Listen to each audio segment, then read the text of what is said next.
Major General Donovan Hale stared at the invitation to the White House ceremony with pure disbelief. 2 hours earlier, he had been face down on the concrete, handcuffed by Officer Trevor Langley while still wearing his full military uniform. The president was about to make an example of someone, and Hale never imagined that someone would be him. Where are you watching this story from?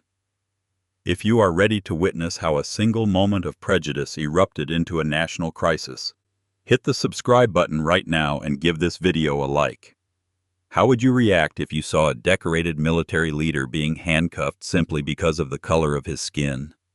Let us dive into this shocking true story that forever changed the conversation in the United States about race and power. Major General Donovan Hale had spent 32 years serving his country with unbreakable loyalty and exceptional leadership.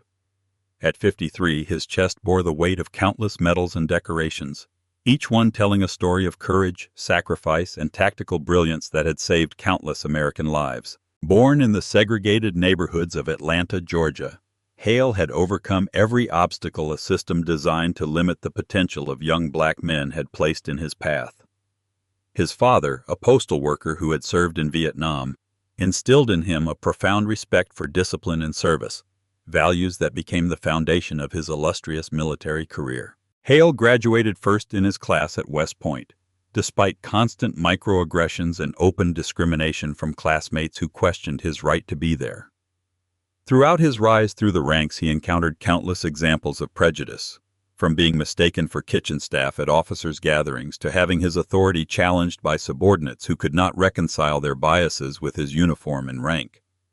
Yet Hale persevered, turning every slight into fuel to excel beyond every expectation. Now, as a 3-star general overseeing critical strategic operations, he had become a beacon of possibility for younger black officers.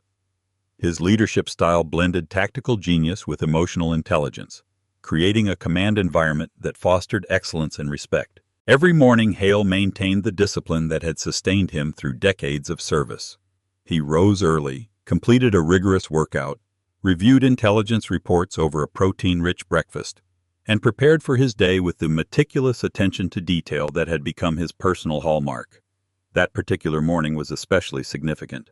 I was scheduled to lead a briefing at the Pentagon on emerging threats in North Africa, a presentation that would shape American military strategy in the region for years to come.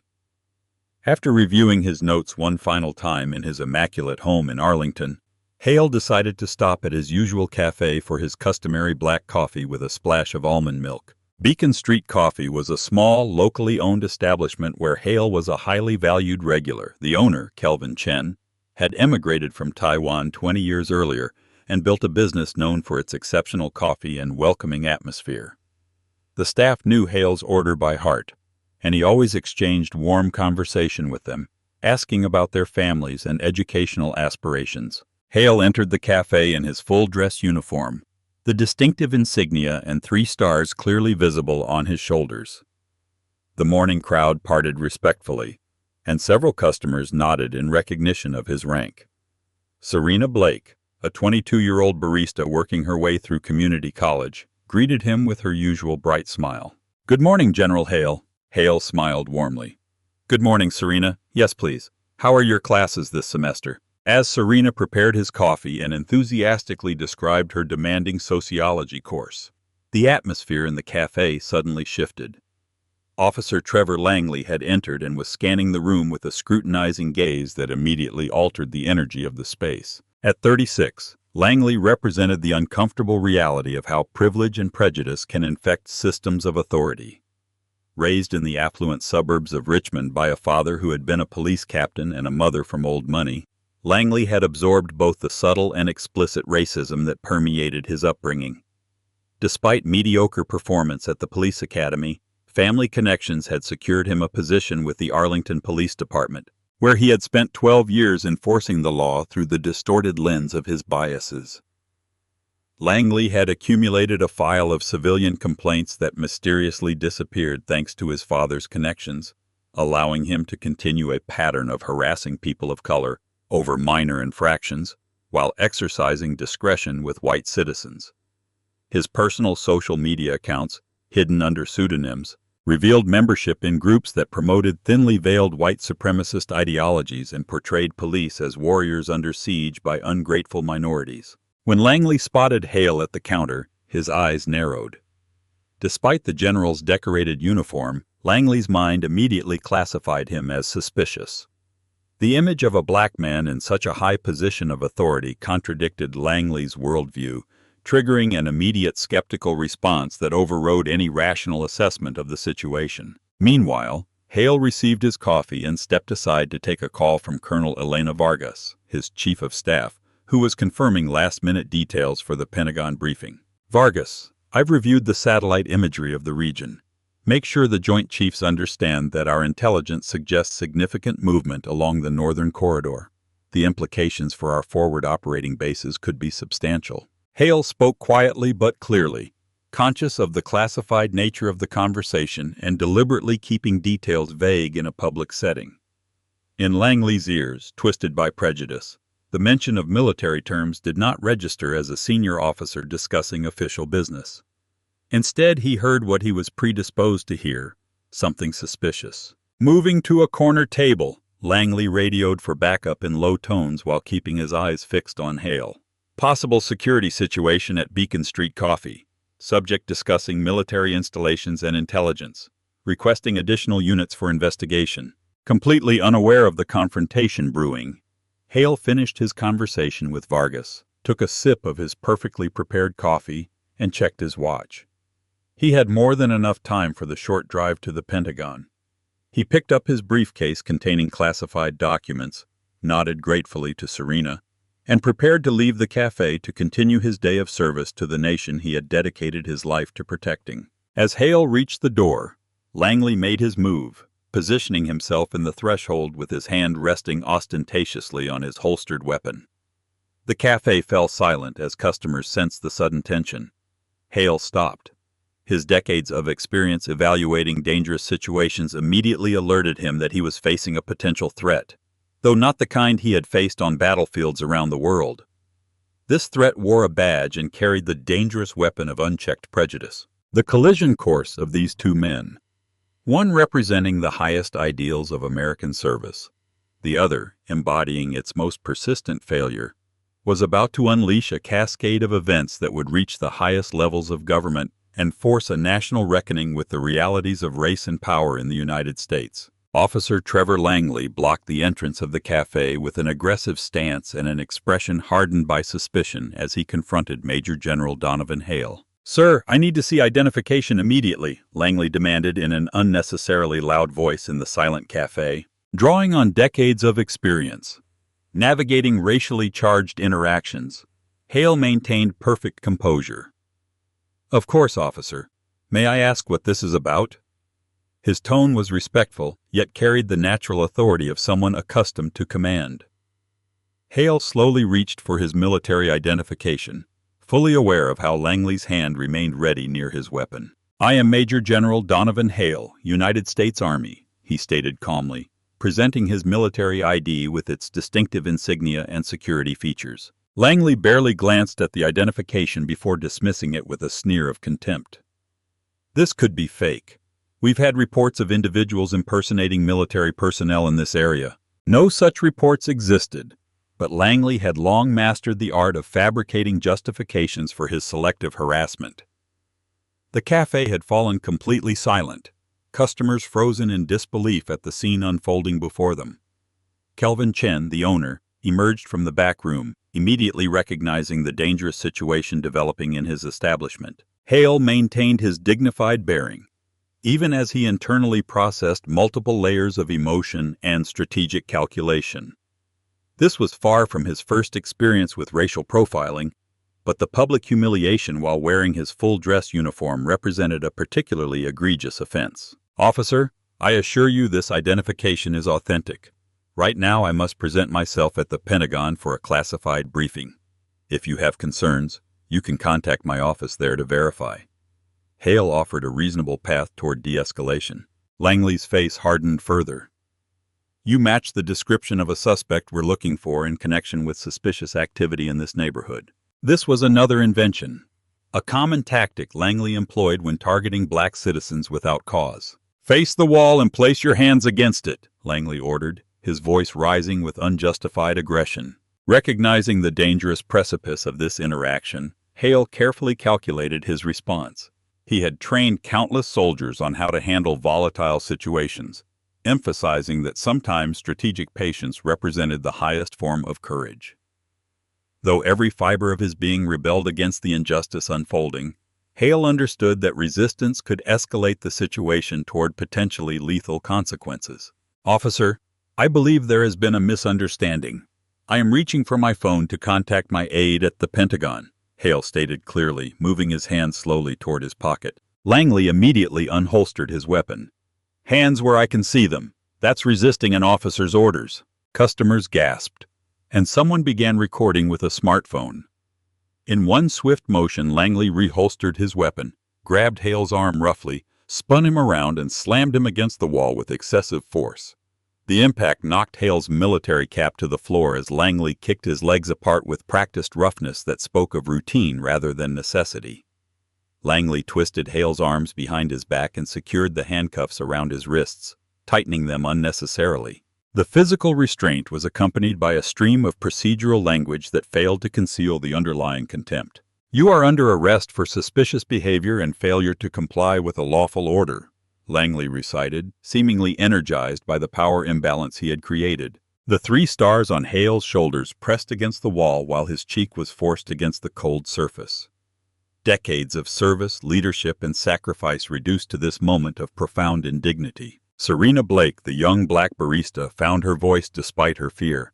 "This is wrong. He's a regular customer, a general. He didn't do anything." Langley turned toward her, his expression darkening. "Return to your station or you'll be arrested for interfering with police business." Kelvin Chen stepped forward with a calm but firm demeanor. "Officer, I am the owner of this establishment. General Hale is a valued customer who has never caused any disturbance. I must ask what probable cause you have for this arrest." Langley ignored the question and instead focused on leading Hale toward the door. "This is an official police matter. Step back." Throughout the entire situation, Hale maintained remarkable composure, his military training and crisis management evident in every controlled breath and measured response. "I am fully complying, officer," he declared for the benefit of those recording the incident. "I request that you immediately contact the Pentagon to verify my identity and position." Langley responded by roughly guiding Hale through the door toward his patrol car, carelessly parked at the curb. Morning sunlight reflected off the handcuffs binding the wrists of a man who had commanded thousands of troops and shaped national security strategy. Passers-by stopped in shock at the image of a black general in full uniform being treated like a common criminal as Langley forced Hale to duck his head into the back of the patrol car. Smartphones captured every moment from multiple angles. Within seconds, these images began their viral journey across social media platforms, accompanied by messages expressing outrage at the clear injustice unfolding in broad daylight. Back inside the cafe, Kelvin Chen immediately accessed his security system. "I need the recordings from every camera covering the last 30 minutes, he instructed his assistant manager. "Make copies right away." Serena had already begun contacting local advocacy groups, her hands trembling with rage and disbelief. "They just arrested General Hale for being black in uniform," she explained, tears of frustration gathering in her eyes. In the patrol car, Hale sat with perfect posture, despite the uncomfortable position imposed by the handcuffs. His mind was already working several steps ahead, assessing the situation tactically the way he would an unexpected development on the battlefield. He knew his absence from the Pentagon briefing would soon trigger protocols, that his aide would begin searching for him, and that the system that had failed in that moment would soon be forced to confront its own failures. At the station, Hale maintained his dignity while being processed like any other suspect. He clearly stated his name and rank to every officer he encountered, observing who showed flickers of concern or recognition, and who seemed indifferent to the unsettling sight of a 3-star general in handcuffs. He provided only the basic information required, offering neither resistance nor additional details. They took his fingerprints, a particularly humiliating procedure for a man whose hands had signed orders sending troops into combat and shaken the hands of presidents. Throughout the booking process, Langley maintained a triumphant attitude, seemingly validated by what he considered a significant arrest. He dismissed the increasingly worried looks of colleagues who were beginning to grasp the potential magnitude of his error. When asked about the charges, Langley's answers grew vague, falling back on suspicious behavior and possible security threat without providing specific details. A veteran desk sergeant, Sergeant Owen Briggs, himself a former military man, looked at Hale with growing alarm as the reality of the situation became clear. "Sir, are you actually on active duty with the armed forces?" Briggs asked quietly while Langley was momentarily distracted. Hale held his gaze firmly. "I am Major General Donovan Hale. I currently serve as Deputy Commander of Strategic Operations at the Pentagon, where I am now significantly delayed for a classified security briefing." Briggs's face went pale. "My God," he murmured, immediately recognizing the enormity of what was unfolding in his station. As they led Hale toward a holding area, the ripples of his absence were already expanding outward, about to become a massive wave that would sweep through the highest levels of American military and political power. In the hours that followed, this seemingly insignificant police station would become the focal point of a national crisis, and Officer Trevor Langley would discover that his badge offered him no protection whatsoever from the consequences of his actions. Colonel Elena Vargas glanced at her watch for the 7th time in 15 minutes, her concern already transforming into full-blown alarm. Major General Donovan Hale was now 45 minutes late for his critical briefing on security developments in North Africa, something completely out of character for a man known for his punctuality and professionalism. She had tried calling his cell phone 12 times. Every attempt went straight to voicemail. "Something is wrong," she stated flatly to the room of high-ranking officers and intelligence officials growing increasingly impatient as they waited for the briefing. "General Hale has never been late to a meeting in the 8 years I have worked with him, much less failed to show up entirely without communicating." Vargas, a sharp and efficient officer of Puerto Rican descent, had served as Hale's aide for 3 years, developing an almost telepathic understanding of his routines and procedures. She left the briefing room and immediately initiated a series of calls, first to Hale's home, then to his security detail, and finally to local hospitals, with a knot of dread forming in her stomach at each negative response. It was during those calls that her phone vibrated with a news alert. Her blood ran cold as she read the headline: "Viral video shows black military officer arrested in coffee shop." With trembling fingers, she opened the link and watched in horror as the unmistakable figure of her commander, Major General Donovan Hale, was slammed against a wall and handcuffed by a white police officer, his dignified face pressed against the surface in a posture of absolute humiliation. "My God," she whispered, rushing immediately back into the briefing room. "Sir," she addressed General Bradford Quinn, chairman of the Joint Chiefs of Staff, "I believe I have located General Hale. He has been arrested by local police while in uniform." She held up her phone with the video playing. Disbelief erupted as the senior military leaders crowded around the small screen, watching in stunned silence as one of their most respected colleagues was treated like a common criminal. General Quinn's face flushed with anger, the veins in his neck pulsing visibly. At 62, the decorated white officer had served alongside Hale in 2 conflicts and considered him not only a colleague but a brother in arms. "What station?" he demanded, his voice tight with contained fury. Within minutes, the Pentagon's response mechanism activated with the same efficiency it would deploy for an international crisis. The Secretary of Defense was notified immediately. Secure lines were opened to the White House. The military's legal division was mobilized. An emergency meeting was convened in the Pentagon's secure conference room, with officers from every branch of the military rushing to attend. The room quickly filled with stars and medals, the assembled leadership representing centuries of combined military experience. Secretary of Defense Victoria Langford, an imposing woman with decades of experience in national security, stormed into the room, her expression thunderous. "I want to know how a 3-star general in full uniform is arrested on American soil while en route to a classified briefing. And I want to know what we are going to do about it," she demanded. "And someone get the president on the line." The Pentagon's legal counsel, civilian attorney James Richardson, was already assembling a team to secure Hale's immediate release. We are sending JAG officers to the Arlington Police Station right now. I have also contacted the U.S. Attorney's Office to put them on notice of the situation. The video of Hale's arrest had already reached 300,000 views and was spreading exponentially across social media platforms. The Pentagon's Public Affairs Office was receiving calls from every major news outlet in the country, all demanding statements about the officer who made the arrest and the military's response. This is rapidly becoming a national story, the public affairs chief warned as her team frantically monitored the explosion of outrage on digital platforms.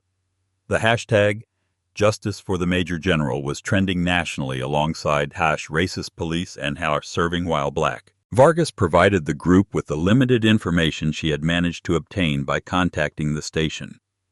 They have confirmed that General Hale is in custody, supposedly for suspicious behavior and resisting an officer.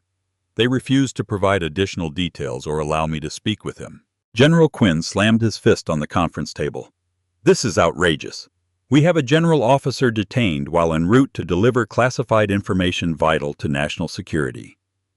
Beyond the obvious racial component, this constitutes a potential threat to operational security. Secretary Langford nodded gravely. The President has been briefed and is monitoring the situation. He has authorized us to take all necessary measures to secure General Hale's immediate release and protect the integrity of the classified information. The implications extended beyond the personal indignity Hale had suffered. As Deputy Commander of Strategic Operations, he possessed detailed knowledge of American military positioning and intelligence that made his unlawful detention a genuine security concern. A delegation was quickly assembled to go directly to the station, headed by General Quinn himself, accompanied by the military's most senior legal officers and a security team. We are not asking for his release. We are demanding it, Quinn stated firmly as the team prepared to depart. And we will take him straight back to complete his briefing. Meanwhile, Hale remained calmly seated in a holding cell, his uniform still immaculate despite the circumstances. His mind analyzed the situation with the same strategic clarity he brought to military operations. He had declined the single phone call he was offered, knowing that Pentagon protocols would already be in motion and calculating that his silence would only accelerate the response. I understood that his arrest represented something far larger than a personal inconvenience or indignity.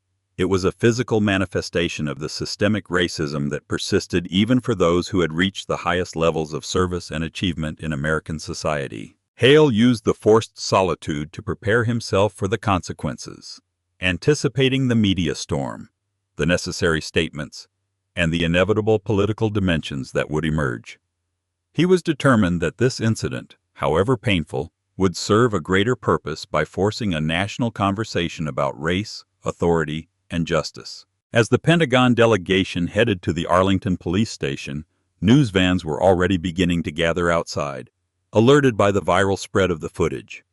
Inside the station, the first signs of the approaching storm were becoming evident, phones ringing nonstop and senior officers being called in from off-duty. Langley, for his part, remained oblivious to the magnitude of his actions, continuing to process paperwork with the carefree confidence of someone who had never faced consequences for similar behavior in the past. Does the Pentagon's rapid reaction to General Hale's unjust arrest surprise you? Comment 1 if you believe the military leadership responded appropriately by mobilizing immediately to protect their officer. Or comment 2 if you think they should have taken even stronger measures against the police department. Give this video a like if you are outraged by the injustice General Hale faced, and subscribe to see how this confrontation between military and police authority unfolds. How would you feel if someone who dedicated his entire life to serving his country was treated this way simply because of his race? As tensions rise and the Pentagon leadership arrives at the station, what do you think will happen to Officer Langley when he realizes exactly whom he has arrested? Captain Sofia Ramirez was reviewing departmental reports in her office when her phone vibrated with an urgent message from the watch commander. Check social media. One of our officers arrested someone important. Ramirez, a 20-year veteran of the Arlington Police Department who had risen through the ranks despite the challenges of being a woman and Latina in a predominantly white and male profession, immediately opened her browser and found herself watching the viral video of Officer Trevor Langley aggressively arresting a black man in military uniform. Her stomach dropped as she recognized not only Langley, an officer whose problematic behavior she had documented on multiple occasions, but also the 3 stars visible on the shoulder of the man being handcuffed. "Mother of God," she whispered, immediately picking up the desk phone to call the station. "This is Captain Ramirez. Is Officer Langley there, and is the man he arrested still in custody?" The response confirmed her worst fears. Langley was processing the arrest, and Major General Donovan Hale was indeed being held in a cell at the station. Without wasting another second, Ramirez grabbed her jacket and car keys, already anticipating the professional and public relations nightmare unfolding. During the 12-minute drive to the station, her phone never stopped ringing. Calls from the police chief, the mayor's office, and even a number she recognized as belonging to the Pentagon. By the time Ramirez strode purposefully into the station, the atmosphere had already shifted to nervous tension as officers began realizing the importance of the man in custody. She found Langley in the processing area completing paperwork with a casual air of self-satisfaction that made her blood boil. "Langley, my office, now," she ordered in a voice that left no room for discussion. Once the door closed behind them, Ramirez turned on him with barely contained fury. "Do you have any idea what you have done? You have arrested a 3-star general who is on his way to the Pentagon." Langley's expression shifted from confusion to defensive anger. He was acting suspiciously, talking about military installations and intelligence in a public place, and he resisted when I tried to question him. Ramirez opened the cafe security footage that concerned citizens had already sent her. "I am watching the video right now, and I see absolutely no resistance. What I do see is you slamming a decorated military officer against a wall without any provocation." She leaned in, lowering her voice dangerously. "This is not your first problem with racial profiling, Langley. Your file has more civilian complaints than 3 other officers combined. Complaints that somehow always disappear. But this time you have gone too far." Langley's face flushed. "You don't understand the situation. I was—" The rest of his sentence was interrupted by the sound of a commotion in the station lobby. Through the office window, Ramirez could see an imposing group of military officers in full-dress uniform entering the station, led by a severe-looking white man whose insignia identified him as a 4-star general. "That is the chairman of the Joint Chiefs of Staff," Ramirez informed Langley, whose face drained of all color as the reality of his situation began to sink in. "And he is not here to congratulate you on your police work." Ramirez went out to receive the delegation with her professionalism firmly in place, despite the chaotic circumstances. "General Quinn, I am Captain Sophia Ramirez. I want to apologize personally for this inexcusable incident and assure you that we are taking immediate steps to release Major General Hale." General Bradford Quinn's expression remained hard as granite.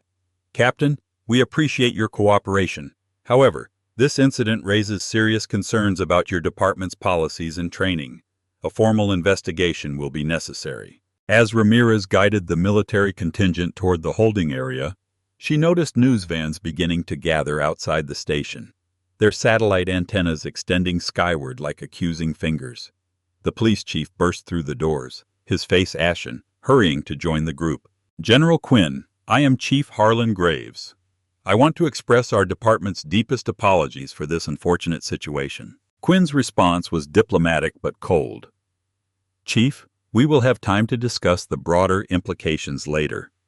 Right now, our priority is securing General Hale's release and returning him to his duties." The moment Hale emerged from the holding area with his dignity intact despite the circumstances, the military officers spontaneously came to attention in a show of respect. Hale acknowledged them with a slight nod before addressing Chief Graves directly. "I will provide a full statement regarding this incident at the appropriate time. For now, I need to return immediately to the Pentagon to complete the scheduled briefing on matters of national security." The formality in Hale's tone did nothing to disguise the gravity of the situation, and Chief Graves nodded repeatedly, eager to facilitate a quick resolution. "Of course, General. We will complete the documentation of your release immediately. Once again, please accept our most sincere apologies." While the paperwork for Hale's release was being processed, Chief Graves pulled Ramirez aside.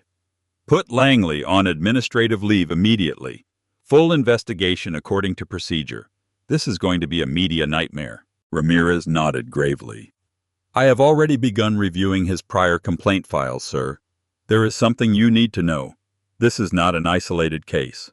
Langley has a history of complaints directed specifically against people of color. The chief's expression darkened further.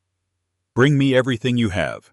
And Ramirez, for now, this stays inside the department. Meanwhile, Langley had retreated to the break room, all arrogance gone from his demeanor, scrolling through his phone and discovering that his name and face were already being shared thousands of times across social media platforms, accompanied by hashtags like #RacistPolice and #FireLangley. His colleagues, previously friendly or at least professional, now gave him a wide berth, their silence clearly communicating his sudden status as a pariah. When Ramirez entered the break room, Langley looked up with a flash of desperate anger. This is being completely blown out of proportion. How was I supposed to know he was actually a general? Ramirez's response was glacial. This is not about his rank, Langley. This is about the fact that you had no legitimate reason to stop him in the first place. Surrender your badge and your weapon. You are on administrative leave pending a full investigation of this incident and a review of your prior conduct. Langley's face twisted with disbelief. You can't be serious. I was doing my job. Your job is to protect and serve everyone in this community equally, not to harass citizens based on your personal prejudices, Ramirez replied, extending her hand for his badge. The police union will be informed of your situation, and you will be contacted regarding the investigation process. Langley reluctantly handed over his badge and weapon, muttering under his breath as he stormed out of the break room. Ramirez then turned her attention to an even more urgent matter, the internal review that would inevitably follow. She went to the records department and used her authorization to access Langley's complete personnel file, including the civilian complaints that had mysteriously been marked resolved without any action. The pattern that emerged was disturbing. Over his 12 years with the department, Langley had accumulated 28 formal complaints, 22 from people of color, all alleging various forms of harassment, excessive force, or racial profiling. In every case, the complaint had been dismissed for lack of evidence or officer discretion, often after intervention by higher ranks. Ramirez printed the entire file, securing a copy before anyone could attempt to bury the evidence. By the time she returned to the main area of the station, Major General Hale had been formally released and was preparing to leave with the military delegation. The department's official apology had been presented, but the damage was already done. As Hale departed, escorted by his fellow officers, the cameras outside captured every moment, broadcasting the image of his dignified exit to an increasingly outraged public. Langley, for his part, slipped out a side entrance to avoid the press, only to find several reporters already waiting for him, alerted by social media to his identity. He pushed past them without comment, his face hidden behind sunglasses as he hurried toward his personal vehicle. The drive home offered no escape, as news of the incident played on every radio station. By the time Langley reached his suburban home, 2 press vans were already parked on his street and his phone was exploding with notifications, including multiple threats from strangers who had somehow obtained his personal contact information. Inside his house, Langley found himself alone with the consequences of his actions, perhaps for the first time in his career. He poured himself a strong drink and turned on the television only to see his own face filling the screen, labeled as an officer under investigation for racial profiling of an Army general. The reality of his situation was finally beginning to sink in. This was not going to disappear with a few phone calls from his father's connections. He had triggered a national incident that reached the highest levels of military and civilian authority, and for the first time Trevor Langley faced the possibility that his badge would not protect him from accountability. By evening, the arrest of Major General Donovan Hale had exploded into a national controversy dominating every major news network. CNN aired continuous coverage under the headline, "Decorated Black General Handcuffed While Wearing Uniform." Fox News focused on the national security implications with Pentagon briefing delayed by unjust arrest of General. MSNBC presented a split screen showing Hale's impeccable military record alongside the emerging history of civilian complaints against Officer Langley. The incident had transcended the usual news cycles, simultaneously striking the sensitive nerves of racial injustice, military respect, and abuse of police authority. Social media platforms became battlegrounds of opinion, with hashtag Justice for General Hale and hashtag Demand Police Accountability among the most popular hashtags nationally. Veterans groups and active-duty military personnel posted photographs of themselves in uniform accompanied by messages of solidarity, while civil rights organizations issued strong statements demanding immediate reforms in police departments across the country. The incident had become a perfect storm, uniting groups that were usually divided in common outrage. The White House press secretary announced that President Caldwell would address the nation the following day regarding the incident, an extraordinary step underscoring the seriousness with which the administration viewed the matter. Behind closed doors, frantic meetings were underway among Justice Department officials, Pentagon leadership, and White House advisors to craft a response that acknowledged the gravity of the situation while avoiding a greater fracture of public trust in institutions. That evening, Major General Hale returned to the Pentagon, where hundreds of military personnel lined the hallways in a spontaneous show of respect and solidarity. Usually unflappable officers and soldiers stood at attention as Hale walked past, many with visible emotion on their faces. Maintaining his characteristic dignity, Hale acknowledged their support with slight nods as he proceeded to the briefing room. Hours later than scheduled, he finally delivered his presentation on security developments in North Africa with the same precision and clarity that had earned him his reputation for excellence. When he concluded, the room full of senior officials and intelligence personnel rose in an ovation that had little to do with the content of the presentation and everything to do with the composure with which he had handled an unimaginable situation. After completing his military duties, Hale faced the next difficult task: addressing the public. Standing before a forest of microphones in the Pentagon press room with Secretary of Defense Langford at his side, Hale offered a measured statement that would be widely quoted in the days that followed. Today I experienced firsthand what far too many Americans face every day: the presumption of criminality based solely on the color of my skin. That this occurred while I was wearing the uniform I have worn with pride for more than 3 decades adds a painful irony, but it does not make my experience exceptional. Rather, it highlights that racial bias does not recognize uniforms, does not respect rank, and spares no one. Hale continued with his characteristic reflection. I do not seek personal retribution. Instead, I call for systemic change that ensures equal treatment under the law for all Americans, regardless of race, status, or circumstance. The Constitution. I have sworn to protect guarantees this equality, and we must work together to make that promise a reality. His words, delivered without notes and with unwavering composure, resonated powerfully across the country. Veterans called radio stations in tears. Civilians widely shared the speech. Even those who normally remained skeptical of claims of racial bias found themselves moved by the undeniable dignity of the man who had been so profoundly wronged. On Capitol Hill, lawmakers from both parties issued statements of support for Hale and calls to investigate police practices. Senator Alicia Maurice, a former Marine and the highest-ranking black member of the Senate Armed Services Committee, announced that emergency hearings would be convened to examine the intersection of race, military service, and law enforcement. When a 3-star general can be handcuffed for buying coffee while black, we face a fundamental crisis in our society that requires immediate congressional attention, Maurice stated firmly. While Hale's words echoed across the airwaves and social media platforms, Officer Trevor Langley was experiencing the rapid collapse of the world that until then had been protected. His phone continued ringing with threatening messages, leading him to disconnect it entirely. Several officers he considered friends sent messages distancing themselves, their concern for their own careers outweighing any personal loyalty. The police union representative who contacted him was coldly professional, explaining that while the union would provide standard legal representation, the public nature of the case and the clear video evidence would make a vigorous defense difficult. When Langley checked his email, he discovered that his father, the former police captain whose connections had protected him throughout his career, had sent a brief message. "You're on your own this time. This is too big for me to fix." The isolation intensified when Langley's wife, Lila, returned home from her job as an elementary school teacher, her expression a mixture of shock and revulsion. "Your face is all over the social media accounts of my students' parents," she said quietly.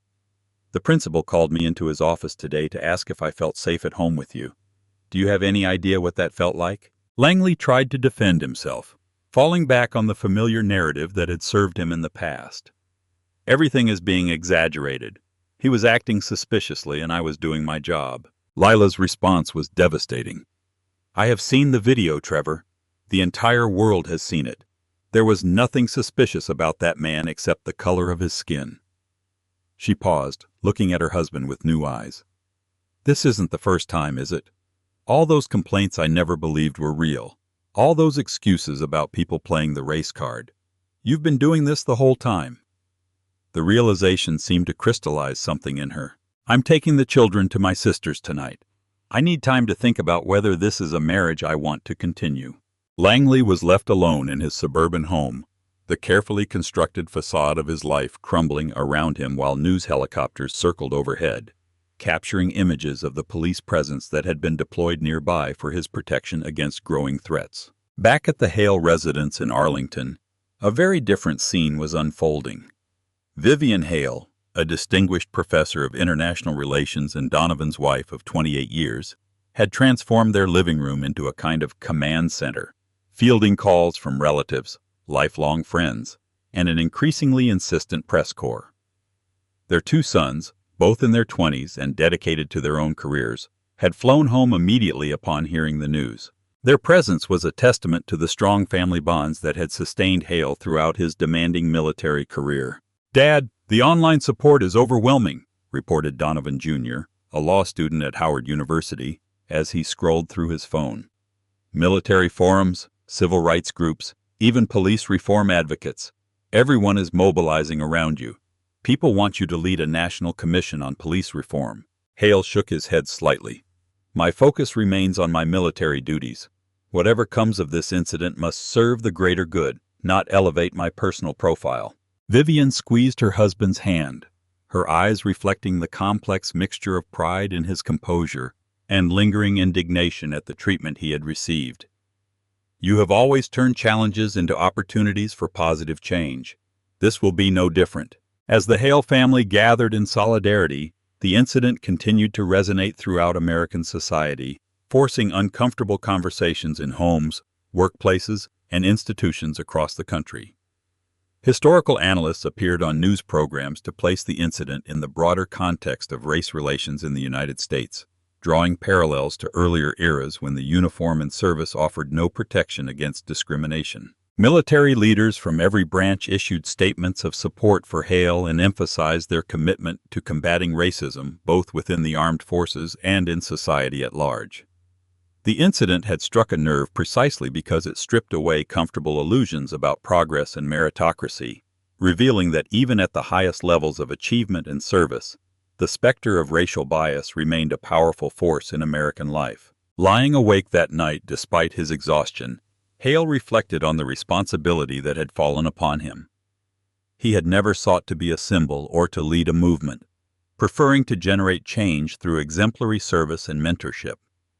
Yet he recognized that this painful personal experience had created a platform from which he could potentially influence a broader conversation. As he finally drifted toward sleep, Hale resolved that whatever came next, he would approach it with the same strategic thinking, ethical clarity, and unwavering dignity that had guided his military career. The nation had been forced to confront an uncomfortable truth through his experience, and Hale was determined that the confrontation would lead not only to outrage, but to lasting change. The Department of Justice announced the launch of a comprehensive civil rights investigation, barely 48 hours after Major General Hale's arrest, a remarkably rapid response that signaled the seriousness with which the federal government viewed the incident. Attorney General Selina Brooks, standing before a room packed with journalists, outlined the scope of the investigation in clear and unequivocal terms. The Department of Justice will conduct a thorough examination of this incident, of the officer's history, and of the Arlington Police Department's policies and practices regarding use of force, detention procedures, and potential patterns of racial bias. No American should face discrimination from those who have sworn to protect and serve, least of all someone who has dedicated his life to defending this nation. The investigative team assembled by the Department of Justice included veteran civil rights attorneys, former law enforcement officials known for their work in police reform, and data analysts specializing in identifying patterns of discriminatory practices. Their approach would be methodical and multifaceted, examining not only Langley's actions but the systemic factors that had allowed his behavior to continue unchecked for years. FBI agents were dispatched to interview every witness present at Beacon Street Coffee during Hale's arrest, creating an exhaustive timeline and collecting statements that would form the foundation of the federal case. Kelvin Chin, the cafe owner, provided multiple angles of security footage that captured the entire incident in high definition, offering irrefutable visual evidence that contradicted Langley's claims of suspicious behavior and alleged resistance. Serena Blake, the young barista who had tried to intervene during the arrest, found herself sitting across from two FBI agents in a small conference room at the Justice Department. General Hale comes in 3 or 4 times a week. He is always polite, always asks about my classes, she explained, her voice gaining strength as she spoke. There was absolutely nothing suspicious about him.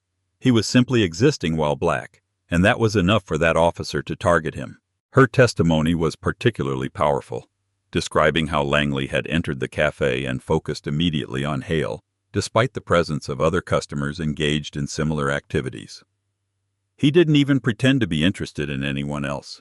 He saw a black man in an officer's uniform and decided there was something wrong with that picture. As witness testimonies accumulated, federal investigators began examining Langley's digital footprint, quickly uncovering disturbing patterns that the Arlington Police Department had overlooked or ignored. His membership in several private Facebook groups with names like True Blue Line and Police Under Siege revealed posts ranging from casual racism to the explicit defense of aggressive tactics against minority communities. One particularly damning post, written just 3 weeks before Hale's arrest, stated, "I'm tired of these people thinking uniforms and suits make them untouchable. A thug in expensive clothes is still a thug." The investigation expanded beyond Langley himself to examine the environment that had enabled his behavior. Records subpoenaed from the Arlington Police Department revealed that of the 28 civilian complaints filed against Langley throughout his career, 22 came from people of color, and all had been dismissed without substantial investigation.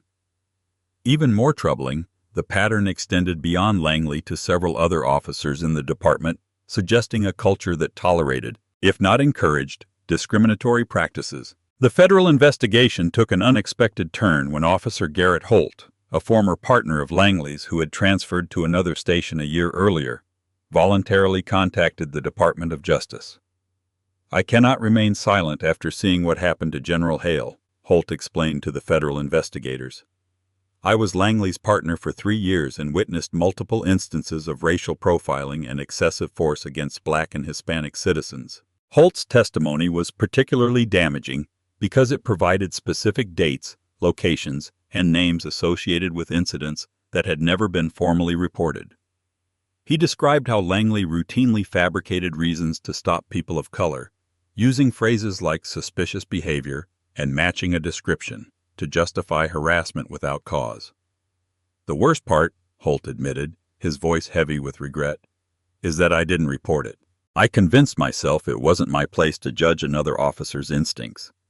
I'm taking this step now because I can no longer live with that silence." As the investigation progressed, Hale received a formal invitation to testify before a closed session of the Senate Armed Services Committee. Despite the private nature of the hearing, Hale's arrival at the Capitol was captured by dozens of cameras, the image of his ramrod-straight posture and impeccable uniform becoming an iconic representation of dignity in the face of injustice. Behind closed doors, Hale offered a detailed account of the incident and answered the senator's questions with the same clarity and precision that had characterized his military briefings.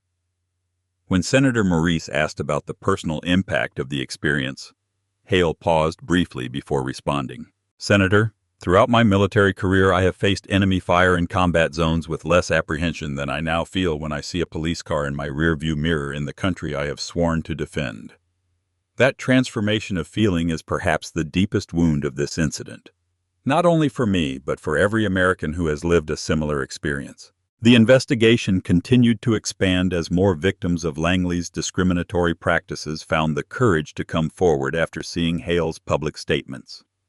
Among them were a black pediatrician who had been handcuffed in front of his children while returning to his affluent neighborhood, a Hispanic software engineer who had been aggressively stopped while jogging in a park, and an Indian-American university professor who had been detained 11 times in a single year without ever receiving a citation. Each story reinforced the pattern of behavior the federal investigation was documenting in meticulous detail. Back at the Pentagon, Hale began incorporating his experience into training sessions for the officers under his command, particularly those involved in military police operations and community relations. "What happened to me is not unique," he explained to a room full of attentive officers. "What is unusual is the amount of attention it received. Our responsibility is to ensure that every citizen receives the same justice and dignity, whether or not cameras are present and whether or not their story makes national headlines." The military community's response to Hale's experience continued to evolve, with service members from every branch sharing their own experiences of racial profiling, both in and out of uniform.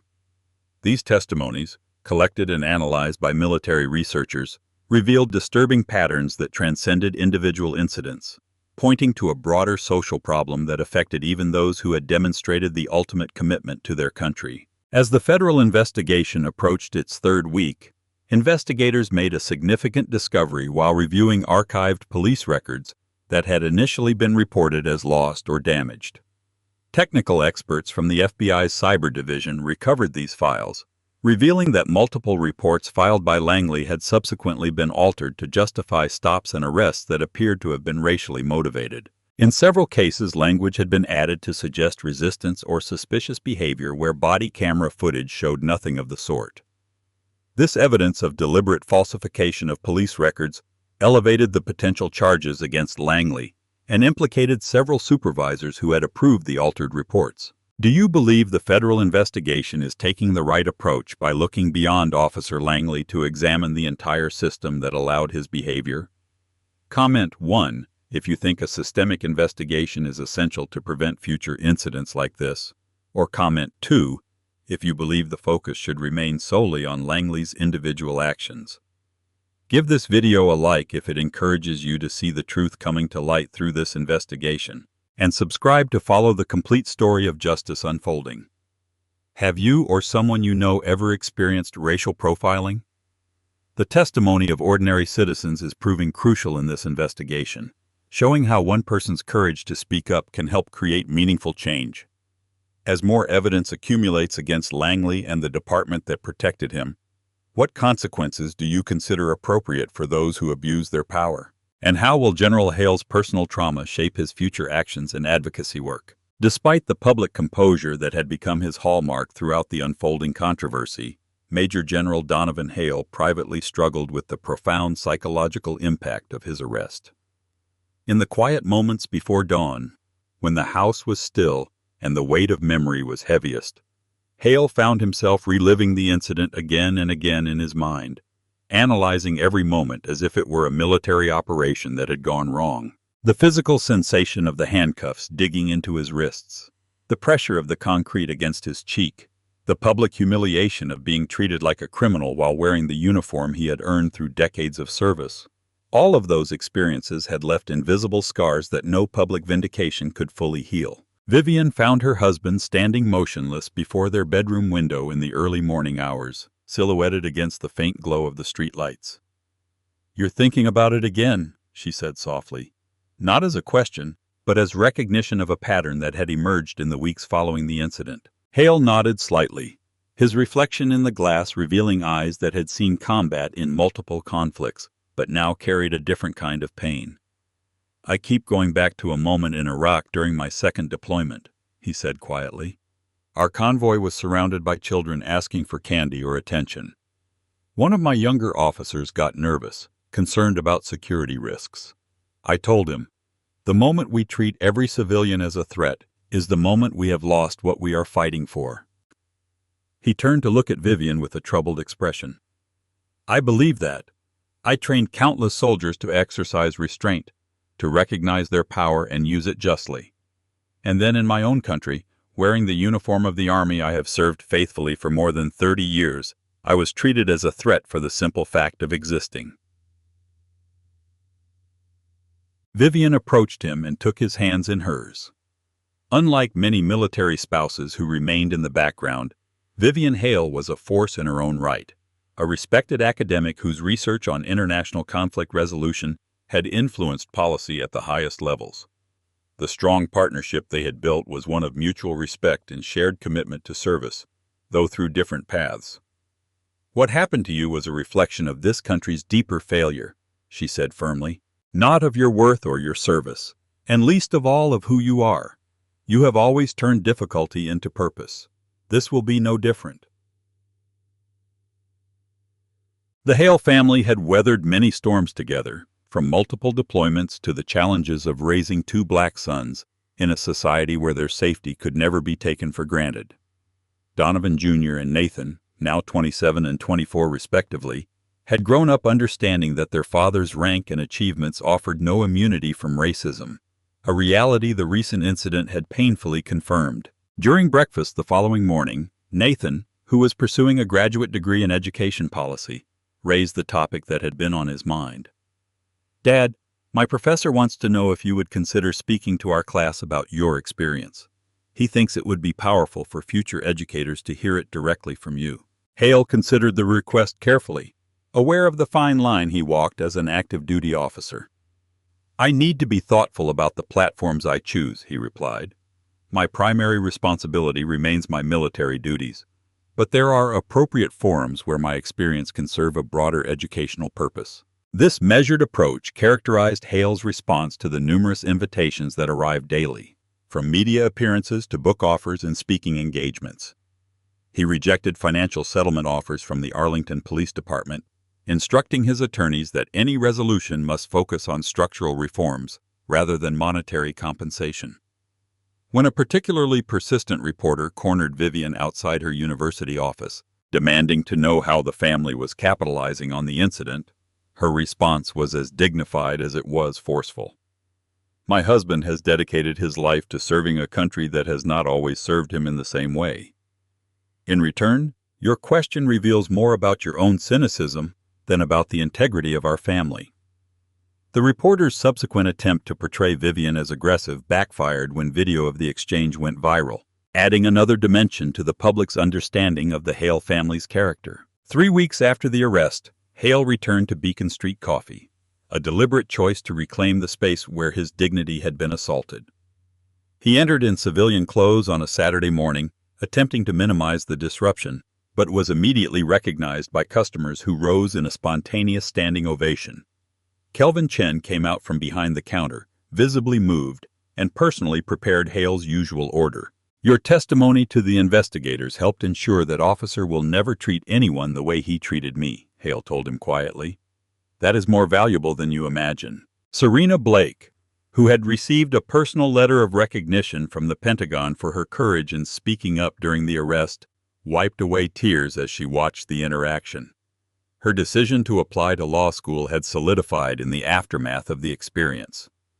Her acceptance letter to Georgetown was now proudly displayed in the cafe alongside a photograph of her testifying before federal investigators. While Hale worked to transform his experience into positive action, Officer Langley's life continued to unravel in isolation.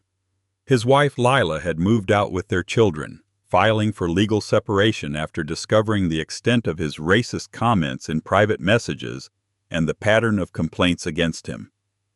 Alone in the house that once represented the achievement of his American dream, Langley alternated between rage at the unfair treatment he believed he was receiving and moments of despair as the consequences of his actions became increasingly clear. His attempts to secure paid interviews with sympathetic media outlets largely failed, with even right-leaning platforms reluctant to associate too closely with someone whose actions had been so clearly captured on video. At the Pentagon, Hale established a confidential support group for military personnel who had experienced racial discrimination, creating a safe space to share stories that had often been silenced by fear of professional retaliation. The monthly meetings quickly outgrew their original location as officers and enlisted personnel from diverse backgrounds found validation and community in shared experiences. "What happened to me made the news because of my rank," Hale told the group during their first session. "But every story in this room matters equally, and each one is a piece of a larger truth that our armed forces and our nation must confront." The therapeutic value of these sessions extended to Hale himself, who discovered that articulating his feelings in this protected environment helped him process the trauma he had experienced. His military psychologist, Dr. Amara Chen, had encouraged this approach, recognizing that Hale's deeply ingrained habit of compartmentalizing emotions, while valuable in combat situations, could hinder healing from this kind of wound. "You have spent an entire lifetime being exceptional, General," Dr. Chen observed during one of their sessions. "Perhaps the most radical act now is allowing yourself to be human, acknowledging the wound without diminishing your strength." Hale received a letter from a young black cadet at West Point that particularly moved him. "Seeing how you maintained your dignity throughout this ordeal gave me hope that I can serve with honor even within a system that does not always recognize my humanity," the cadet wrote. "You have shown that our uniform deserves respect not because it erases our blackness, but because it represents a service that transcends the prejudices we still face." Hale decided to become a mentor to the cadet, recognizing in him the same determination and idealism that had driven his own military path. 6 weeks after the incident, Hale convened a private meeting with other high-ranking officers of color from every branch of the military. The unprecedented gathering included 3 generals, 4 admirals, and numerous colonels and captains, representing a concentration of leadership experience that rarely assembled outside official functions. Together they drafted a comprehensive set of recommendations for addressing racial bias both within military structures and in military community relations, drawing on personal experiences that many had never before shared in professional contexts. "Our collective experience represents thousands of instances in which our patriotism and professionalism collided with prejudice," the document's introduction stated. "The recommendations that follow do not arise from theoretical considerations, but from lived reality, offering practical paths toward the more perfect union we have all sworn to defend." The document was presented directly to the Secretary of Defense, bypassing traditional channels in recognition of the unique circumstances that had motivated its creation. While Hale continued to balance his military responsibilities with the unexpected role circumstances had placed on his shoulders, he remained anchored in the values that had guided his career: integrity, service, and an unwavering commitment to the constitutional principles he had sworn to defend. The personal cost had been significant, but with each passing day, Hale transformed that cost into currency for transformation, investing it in efforts to ensure that the uniform and the color of one's skin would no longer exist in contradictory relationship in the eyes of authority. The Department of Justice's findings, released exactly 60 days after General Hale's arrest, sent shockwaves through police communities across the country. The exhaustive 178-page report documented not only Langley's pattern of racial profiling, but also identified systemic failures within the Arlington Police Department that had enabled and protected discriminatory practices for more than a decade. "Our investigation reveals a disturbing pattern of selective enforcement, inconsistent disciplinary actions, and deliberate suppression of civilian complaints, particularly those filed by people of color," the report's executive summary stated. "These practices violate both departmental policies and constitutional protections, creating 2 distinct systems of justice based primarily on racial demographics." The report included statistical analyses, demonstrating that black citizens in Arlington were 5 times more likely to be stopped without cause, 7 times more likely to experience use of force during police interactions, and 9 times less likely to have their complaints sustained through internal investigation processes.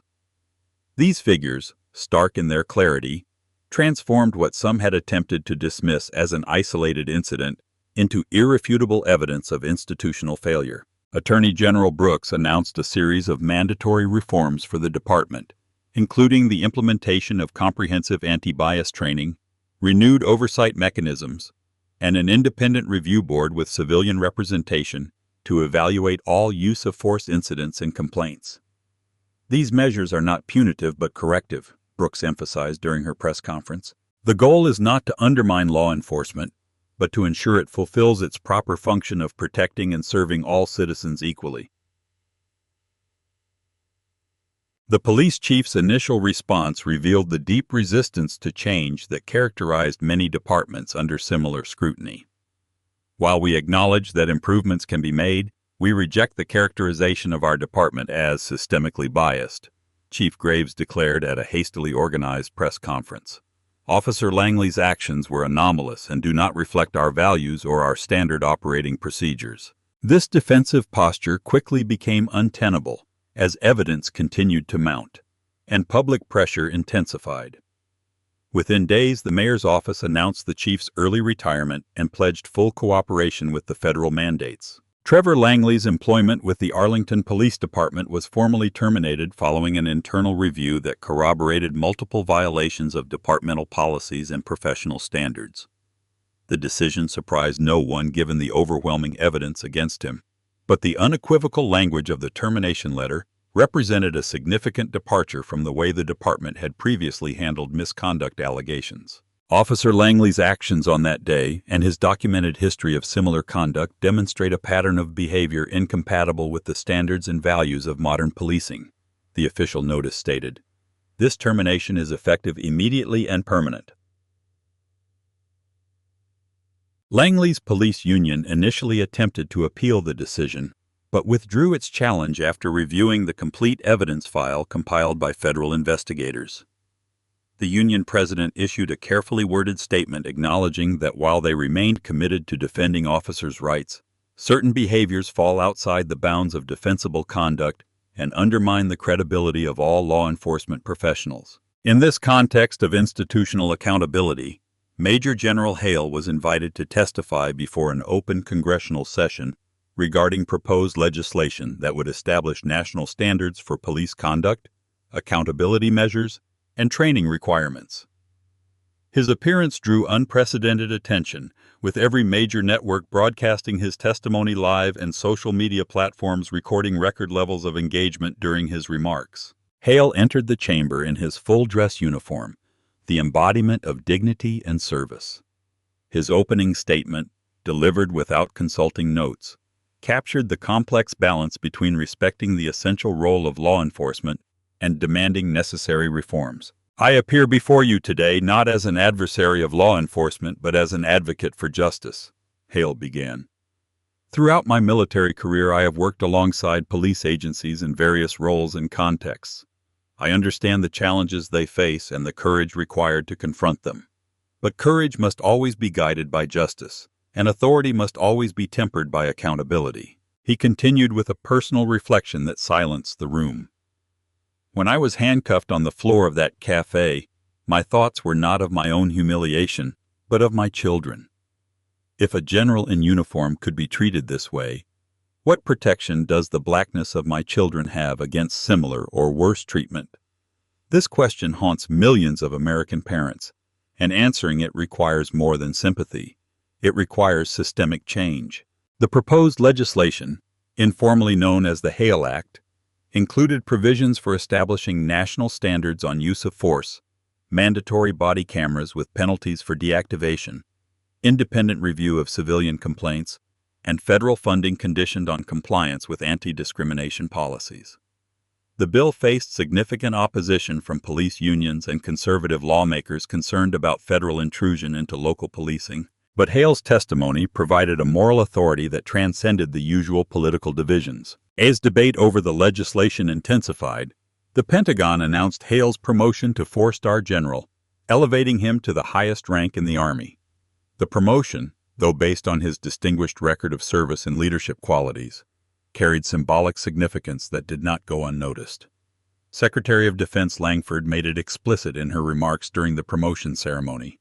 Today we recognize not only General Hale's exceptional military service, but also the extraordinary character he demonstrated when confronting injustice. His response embodied the highest ideals of our armed forces and of our nation. Langley, for his part, attempted to rehabilitate his public image through carefully selected media appearances, presenting himself as a victim of political correctness and cultural shifts. "I was doing my job the way I was taught to do it," he insisted during an interview with a sympathetic host. 20 years ago, I would have been praised for proactive policing. These efforts found little traction beyond already sympathetic audiences, especially after Langley's history of racist comments and selective harassment became public knowledge. Hale rejected numerous lucrative offers, including a 7-figure book deal and multiple political approaches, suggesting a future run for elected office. Instead, he concentrated on working with Pentagon officials to develop new training protocols for military police and security personnel, emphasizing de-escalation techniques and cultural competence. He also declined a prestigious civilian appointment offered by the president, explaining privately that his most effective service remained within the military structure to which he had dedicated his life. The cafe where the arrest had occurred became an unexpected symbol of resistance and community solidarity. Kelvin Chen installed artwork by local black artists, organized community conversations about race and policing, and created a scholarship fund for young people of color interested in careers in public service. Serena Blake, now enrolled in her first year at Georgetown Law School with Hale's personal recommendation, returned on weekends to share her experiences and encourage younger members of the community to pursue their educational goals. Langley's former partner, Garrett Holt, who had provided crucial testimony to federal investigators, requested a transfer to a community policing unit where he began implementing many of the reforms suggested in the Department of Justice report, even before they became mandatory. "I cannot change what I failed to do in the past," Holt explained during a community meeting in a predominantly black neighborhood, "but I can commit to being part of the solution from now on."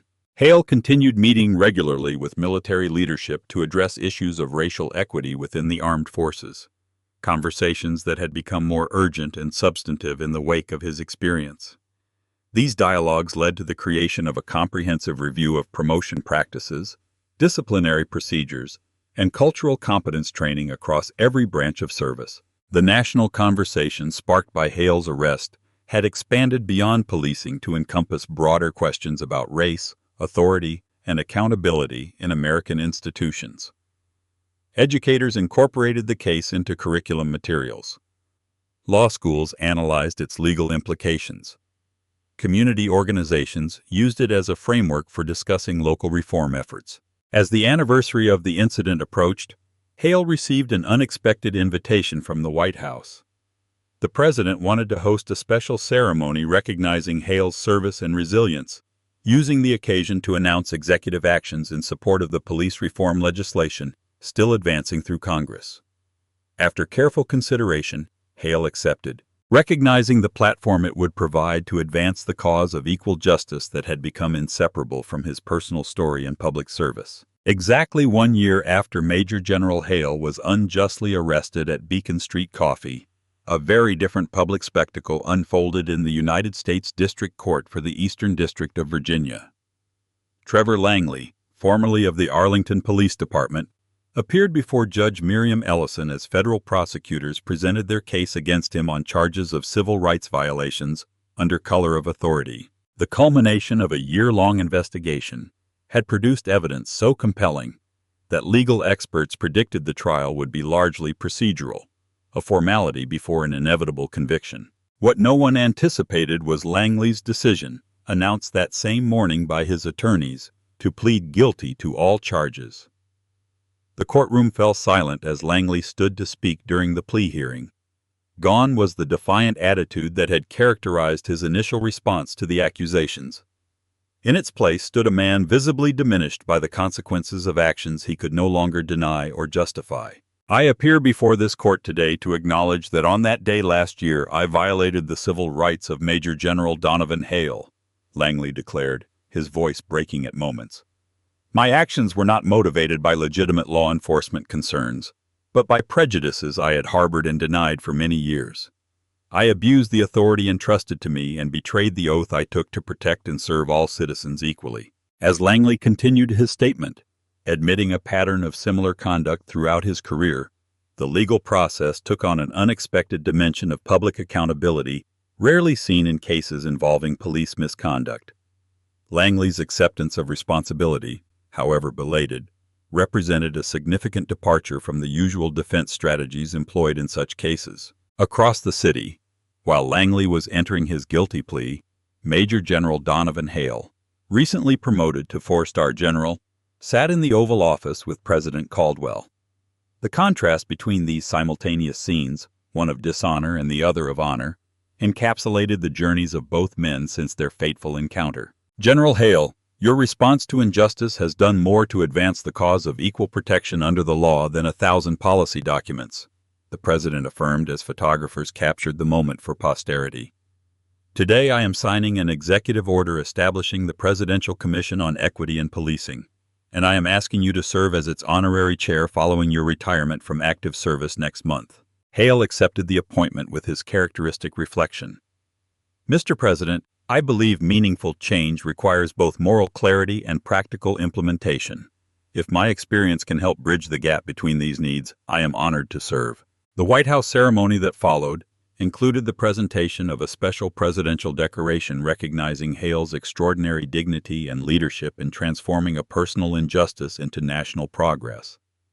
The image of the president placing the decoration on Hale's chest, broadcast live across the country, served as a powerful counter-narrative to the cafe arrest footage that had begun the year-long journey toward accountability and reform. 2 weeks later, Langley returned to court for sentencing. Legal experts had anticipated a relatively light sentence given Langley's guilty plea and the traditionally lenient treatment often afforded former law enforcement officers. Judge Ellison, however, had other ideas. Mr. Langley, this court recognizes your acceptance of responsibility, she began, fixing him with a firm gaze. However, the gravity of your actions and the evidence of similar conduct throughout your career demand a response that reflects the severity of these violations. She sentenced him to 30 months in federal prison, stunning the courtroom and establishing a precedent that legal scholars would cite for years. The badge you carried was meant to represent justice and protection for all citizens, Judge Ellison continued. When that symbol is corrupted for purposes of discrimination, the harm extends beyond any individual victim and undermines the very foundations of our legal system. As Langley was led from the courtroom, the reality of actual consequences for police misconduct represented a seismic shift in accountability that resonated through law enforcement agencies across the country. In an unexpected turn that surprised even his attorneys, Hale requested a meeting with Langley before the former officer began serving his sentence. The private encounter, arranged with extraordinary security measures, took place in a small conference room at the federal courthouse. No recordings were permitted, and both men declined the presence of attorneys. For 90 minutes, the general and the former officer held a conversation that both would later describe as transformative. Langley emerged with visible emotion, declining to comment except to say, "General Hale showed me today a kind of courage I hope someday to possess." Hale was equally reserved about the details of the conversation, but offered a brief statement to waiting reporters. "Accountability without the possibility of redemption is merely punishment," he said. Today was about creating space for both. At Langley's sentencing hearing, Hale had submitted a victim impact statement that defied expectations. Rather than focusing on his personal humiliation and trauma, he spoke of broader systemic failures and the opportunity for meaningful reform. The true measure of justice in this case will not be the length of Mr. Langley's sentence but the breadth of the change his actions inspire, Hale told the court. "I do not seek retribution against Trevor Langley as an individual, but accountability for a system that produced and protected his behavior."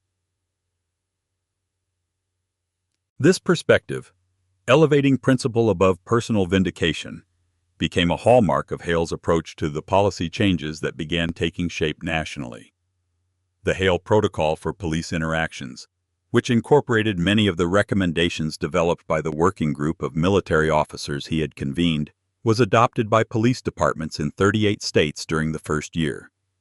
These guidelines established clear standards for respectful encounters with civilians, de-escalation procedures, and accountability measures that protected both citizens and officers. Hale rejected numerous lucrative opportunities after his military retirement, including corporate board positions, and a role as a commentator on a cable news network, choosing instead to concentrate on his work with the Presidential Commission and on creating a nonprofit foundation dedicated to advancing equal justice initiatives. The Beacon of Justice Foundation, named in reference both to the cafe where the incident occurred and to the guiding principle it promoted, quickly became a leading voice in the national conversation on police reform. Back at Beacon Street Coffee, Kelvin Chin organized a ceremony to unveil a small bronze plaque commemorating the incident and its aftermath. In this place, injustice was confronted with dignity, the inscription read. May this reminder inspire continued progress toward equal justice for all. The ceremony was attended by community members, local officials, and Serena Blake, who was now completing her first year of law school, with a distinguished performance that foreshadowed a promising future in civil rights advocacy. General Hale taught me that speaking truth to power is not only about challenging authority, Blake said to those gathered. It is about believing in the possibility that power can be transformed by truth. In the final weeks of his military career, Hale focused on mentoring a diverse group of promising young officers, sharing not only his tactical and strategic expertise, but also the hard-won wisdom from his personal experience. During his retirement ceremony at the Pentagon, surrounded by colleagues who had become advocates and family members who had provided unwavering support, Hale reflected on the unexpected path his final year of service had taken. Throughout my military career, I have faced many challenges, but none revealed the character of our nation with greater clarity than this last one, he said.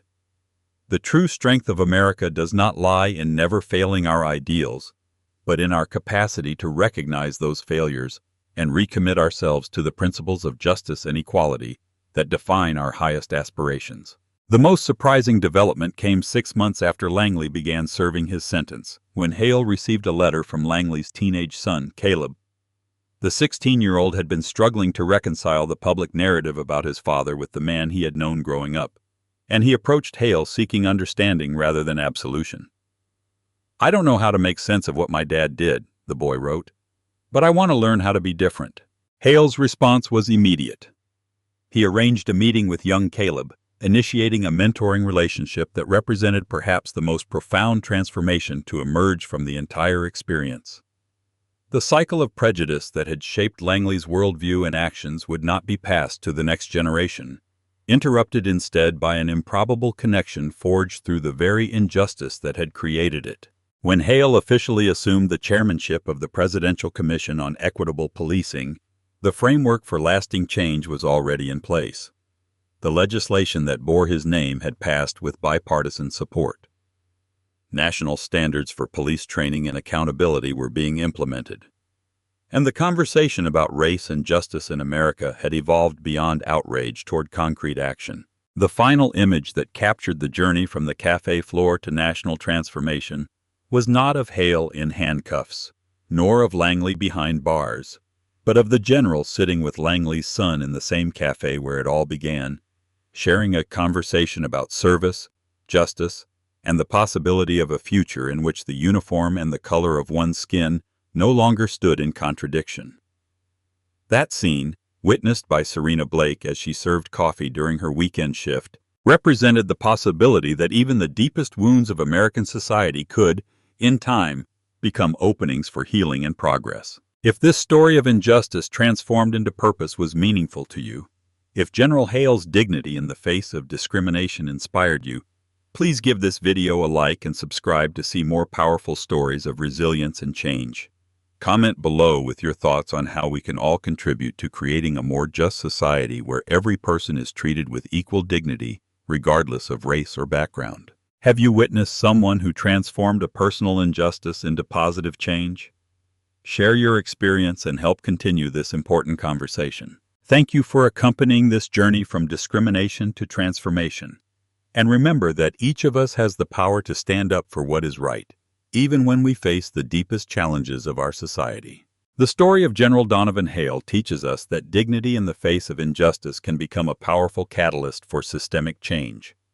When confronted with racial discrimination, Hale maintained his composure and integrity, transforming a moment of personal humiliation into a platform for national reform. His response demonstrates that the way we react to injustice often determines its ultimate impact. The narrative highlights how racism persists at every level of society, regardless of uniform, rank, or achievement.